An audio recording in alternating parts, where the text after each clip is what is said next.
Todo tratamento, seja ele por fins estéticos ou terapêuticos, eles têm um objetivo a ser atingido. Para a gente saber se a gente está caminhando pela direção certa, a gente precisa ter um parâmetro de comparação para ver a evolução da pessoa. E aí que entra a avaliação terapêutica. Meu nome é Débora Veríssimo e eu tô aqui para falar sobre avaliação terapêutica nas aulas de Pilates, inicial e periódica. A minha avaliação terapêutica ela é padronizada e a partir dela eu consigo preparar e fazer uma carreira de aula para aquele aluno. É na avaliação terapêutica que eu vou conhecer o aluno e conhecer a história daquele aluno juntamente com a patologia que é o motivo principal dele estar procurando o tratamento de Pilates.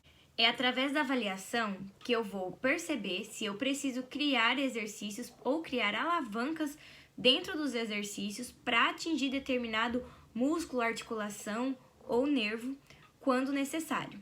Por isso que é tão importante o aluno seguir à risca as orientações do seu instrutor de Pilates. Porque se ele pede ponta do pé, ou puxar a ponta do pé, ou virar a ponta do pé um pouquinho mais para fora, ele tem um objetivo para estar pedindo aquilo. Geralmente porque ele quer atingir uma estrutura específica ou uma fibra muscular específica. E é a partir da avaliação que eu vou saber quais os detalhes eu tenho que ajustar durante o exercício para aquele aluno. Na ficha de avaliação, eu coloco aquela identificação pessoal, nome, idade, data de nascimento, e eu peço para o paciente me contar com as palavras dele, eu vou colocar exatamente com as palavras dele, como ele sente essa dor. Se é dor que formiga, se é dor que irradia, se é queimação, se é pontada. Eu gosto de perguntar de 0 a 10, sendo 0 nada de dor e 10 muita dor. Eu peço para o aluno escolher, que é a escala visual analógica, porque na reavaliação eu já vou saber se ele melhorou ou não um dos principais objetivos, que é melhorar a dor se ele tiver. Eu gosto de pegar peso e altura. Peso porque a gente sabe que o Pilates pode sim gerar uma grande queima de caloria e diminuição de peso. E a altura porque eu já tive relatos de alunos que cresceram. Como assim cresceram? A gente trabalha muito cresce coluna, que nada mais é que a tração da coluna durante o exercício, mantendo a coluna bem ereta. Essa tração da coluna, ela, além de diminuir a sobrecarga ali nas estruturas, ela aumenta o espaço entre as articulações. E esse constante cresce coluna, que não só durante as aulas que a gente tem que fazer, durante a vida, durante o dia a dia, durante o trabalho a gente tem que fazer também, o nosso corpo acaba acostumando. E isso cada vez mais vai diminuindo a sobrecarga na coluna. Então, uma articulação que estava assim, toda articulação tem um espaço, né? Se o espaço entre as vértebras estavam assim, começou a aumentar um pouquinho, mesmo que seja milímetros. Soma todos os milímetros de cada vértebra para você ver quanto que não dá no final da soma da altura. É como você usasse a sua musculatura, a sua postura para tracionar a sua coluna. É literalmente cresce coluna. Então, o espaço que está aqui e eu peço cresce coluna, a sua musculatura vai puxando a sua articulação, vai tracionando a sua articulação, porque o cresce coluna nada mais é do que tracionar a articulação e vai fazer isso aqui. E se você faz isso várias vezes durante a aula, você está mobilizando essa articulação e liberando espaço na articulação e diminuindo a sobrecarga, o tensionamento e até a compressão nas estruturas que estão ali passando. Nervo, músculo, fáscia, enfim. Toda a estrutura que está passando ali e pode estar gerando dor. E isso ajuda a fortalecer a musculatura para manter a sua coluna em constante cresce coluna. Então, é possível sim aumentar de tamanho. É lógico que você não vai passar de 1,59 m para 1,65 m, por exemplo, né?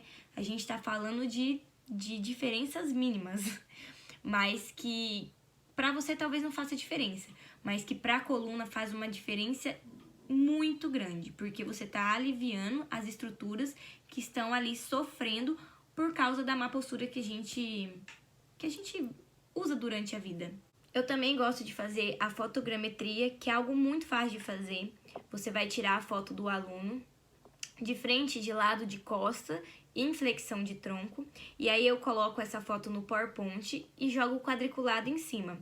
E aí eu consigo ver exatamente as alterações posturais de um lado para o outro, para comparar um lado para o outro. E isso é muito legal, porque na hora de você fazer a reavaliação, principalmente para os alunos que nunca fizeram Pilates, dá uma diferença de postura muito grande. Observe o seu aluno desde que ele pisa o pé dentro do seu consultório, dentro do seu estúdio. Observar ele andando, sentando, sentado, e para fazer as atividades de vida diária dele. Você pode, por exemplo, perguntar como que é o ambiente de trabalho dele, como é a cadeira dele, como fica a postura dele sentado, por exemplo, para quem trabalha em computador, para você também poder fazer alterações e orientações para ele mudar o ambiente de trabalho, não mudar o ambiente de trabalho, mas mudar, se precisar mudar a altura da cadeira, mudar as coisas de lugares, que aí já entra na parte de ergonomia, mas que é muito importante a gente orientar,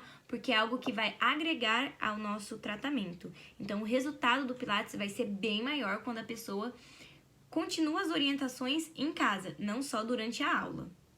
Na avaliação, a gente tem que deixar tudo bem claro para o aluno, né? Então, provavelmente ele já fez aula experimental, você já ensinou ele sobre contração e respiração, a importância e o porquê ele tem que estar executando essa técnica. E muito importante deixar bem claro que a frequência nas aulas conta muito. Então, tá ali, o aluno fechou 2 vezes na semana, mas ele vai uma vez na semana, falta 2 seguidas. Então, o resultado não vai ser o mesmo, porque o nosso corpo precisa de um constante estímulo. Pensa assim, a gente passou a vida inteira na postura errada. O nosso corpo acostumou com aquilo. Agora, a gente tem que ensinar o nosso sistema nervoso qual é a postura correta, porque ele está acostumado com a postura toda torta, toda errada, e tirar o corpo do comodismo vai doer. Então, pode avisar o seu aluno que pode ser que no começo ele sinta algum desconforto, porque a gente está tirando o nosso corpo da zona de conforto. Lembrando que o nosso cérebro, ele aprende por repetição. O nosso sistema nervoso, ele aprende por repetição. Então, se o aluno tem uma frequência nas aulas durante a semana, faz as orientações em casa certinho, não tem como não ter resultado. Eu não consigo imaginar como a gente faz um tratamento e traça objetivos se você não faz uma avaliação e não traça os objetivos e metas daquele aluno. Porque pode acontecer do seu aluno falar que vai parar o Pilates porque ele não está vendo o resultado. E se você tem uma avaliação em mãos, você vai reavaliar ele quando ele falar isso e mostrar o antes e depois. Olha, mas você perdeu tantos centímetros de cintura, você perdeu tantos quilos, olha a sua postura, mostra a fotogrametria, olha a sua postura como era antes, como tá agora. Então, como assim não melhorou nada?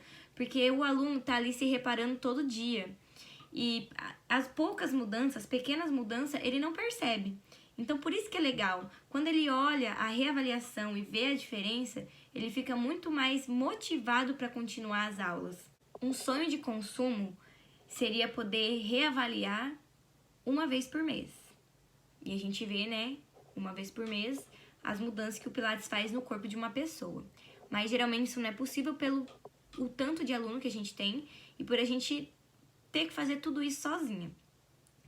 Mas uma frequência boa para reavaliação, que não fica tão puxado para nós profissionais, seria de 2, no máximo 3 meses. Podemos diminuir esse espaço entre uma avaliação e outra, se caso você vê que o aluno não está evoluindo, aí você reavalia, uma reavaliação mais detalhada, para você poder fazer ajuste no tratamento dele. As medidas que eu costumo tirar é de tronco, busto, cintura, abdômen e quadril. Além de tirar as medidas do meio do braço e meio do antebraço também, que não dá tanta diferença, mas o meio do braço dá diferença na maioria das vezes e não é pouca. A fotogrametria não é só importante para o aluno ver a diferença que deu na postura, mas também no corpo dele, porque a gente sabe que o Pilates tonifica demais a musculatura e é nítido. Se você tem uma foto para comparar o antes e depois, é muito legal você ver a diferença do corpo da pessoa, principalmente para as mulheres que gostam de mudar isso para celulite. Eu espero que vocês tenham gostado desse vídeo. Eu não trouxe muito detalhado, eu falei mais por cima. Só que nos meus stories, lá no Instagram, eu sempre tô falando sobre avaliação, sobre aula. Se vocês tiverem alguma pergunta pra me fazer, pode mandar no meu Instagram, que eu vou deixar aqui. E se puder me ajudar, dando um like nesse vídeo, compartilhando pros seus amigos me assistirem. E qualquer dúvida, deixa aqui nos comentários, que a gente pode estar falando no próximo vídeo sobre a sua dúvida.